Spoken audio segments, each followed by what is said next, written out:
Hello everybody, back here again for our vlog a day. Today is Wednesday the 13th, and today was a lovely, beautiful day to be alive. Got this morning for a decent time frame, got up and around.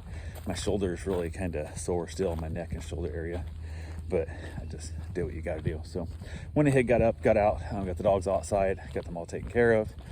Wife got off to work. I was able to get a couple little things done.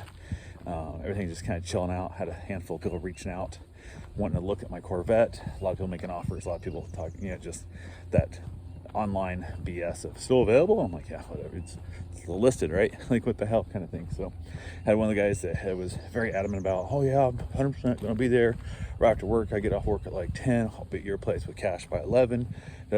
Never heard from the dude at all again.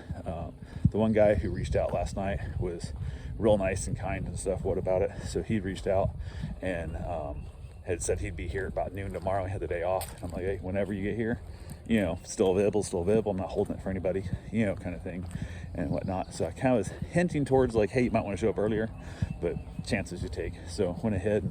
One guy was out of town. He was up in North Carolina and said he'd be back this weekend. And didn't hear from him again either, which I didn't expect to, because it's whether they're available on the weekend or not. But got a couple other things done. Went ahead, told the guy, he reached out, made sure that it was still here.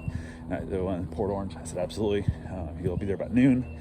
Asked him to please don't knock on the door, ring the doorbell. I got dogs here and they'll start barking and stuff. So when you get here, just text me. I'll meet you out front. And he rolled up in about 10 minutes early, which was fine.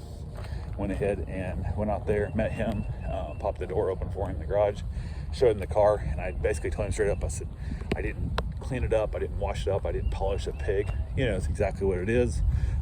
Showed him all the little scratches on it and stuff, a little bit of flaws that it has, which is not very many. It's a truly a clean, true car. So explained it all to him in that. Looked it all over and asked him to want to go for a ride. He said 100%, so we jumped in the car, took off. I headed out a little bit. The exhaust sounds great on that car. It's just a phenomenal sounding car. So kind of had a little bit of fun here and there. Went out on kind of one of the more open roads out here south of me on Volco, and kind of got on it, ripped through the gears a few times, showed him how the transmission worked with the overdrive and stuff. Told him about how sometimes it doesn't necessarily go into gear right away. It's got a little bit, this thing could use a little bit of lubrication, I think. Explained to him about the wheel had a weird squeak in it the other day, but I hadn't driven it for a while, so I think it was just something in the wheel bearing, or most likely a little something in the brake pad kind of deal, because I said it went away before I got back. So I stopped and looked at it. Everything's tight, so no big deal. Got down to where Volco turns into Light Beacon Road and Beacon Light Road, and asked him, say, hey, I assume you have a driver's license, right? And he goes, yeah. I go, do you want to drive it back? He goes, no, I want to buy it. I go, well, are you sure? Like, you can drive it like perfectly fine. He's like, nope, it seems everything I want, whatever. And I'm like, okay. So I basically, doing the U-turn right there, the little 4-way intersection, I punched it, did a little donut, hit it back to the house, and ripped through the gears again for him and stuff. We come pulling up in, backed into the drive, showed him underneath the car in the garage. I'm like, it's not leaking oil everywhere and stuff. It's not, pissing stuff everywhere. I've never added oil to it. Never had a problem. Explained to him about the fact there had a little bit of odor because I sprayed some peppermint extracts in there, keep the mice away, and I got some on the exhaust, so had a little bit of smell. He was perfectly fine with it. He had made me an offer that was $1,000 less than I was asking, and all thing I'd responded was maybe. And then he goes, well, you were at this, I offered this, how about $500 difference? And I said, sold. Shook his hand. He handed me the cash. Him and his wife, they were talking a little bit, and he said he was super excited to have the car. He's an older guy living on she said basically they bought him that Corvette to celebrate 10 years of cancer free, and I was super excited about that. He works at a little mechanic / tire shop place, whatever. So I'll be up on the lift tomorrow. I said it does need an oil change, which I didn't do right away because I hate going and looking at a car that they change the oil the day before you get there, so you have no idea what condition the oil is in or how much metal fragments are in it or that kind of junk. So I told him, I said, how do you wipe the dash off? I showed him my fingers, it's dirty. Like, this is a car, man. I said, show him how the top worked, show him all the little, nitpick stuff. Grabbed the title, sent the title over to him, left him my plate, because in Florida it's a jailable offense to get caught driving without a plate. And I was like, no big deal, let's bring my plate back. He said he's gonna head down today to get the plates on it, and he pulled mine off and return them, and probably Thursday, Friday, I think he said he had the next day off. Friday, probably Friday.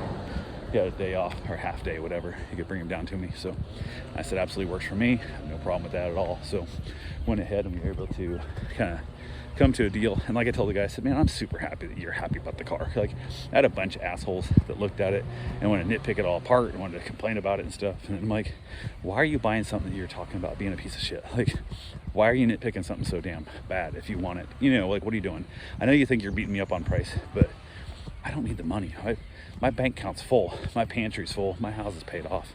I don't need this money. I can keep this thing forever. I just, legitimately, the reason I was selling it is because it cost me $150 a month for insurance on that damn car. And it's just not worth it to me. It's not. I don't know if I get $150 a month enjoyment out of that car in that process. So kind of said to hell with it and sold the car. So plus it'll give me free space in the garage so I can start moving a little more heavily towards getting my wife the convertible she wants. I think one of the reasons she might be dragging her feet on getting a convertible is she didn't want to add another car to the insurance roster, which as soon as she gets herself a convertible she likes, I'll probably sell my truck also and turn her Focus into our family car / pickup truck. I got a hitch in the back. I can pull my trailer around. If I gotta go haul dirt or haul plywood or whatever, I can tow it behind it, which will make life pretty easy. And I'll just get I'll need to redo the bearings and stuff in my little trailer, but get myself a little upgrade on my trailer and get rid of my truck, which will knock out one more insurance policy too. So we'll get rid of 2 insurance policy, get her a convertible, and then the Focus will become my pickup truck, basically, lack of a better term.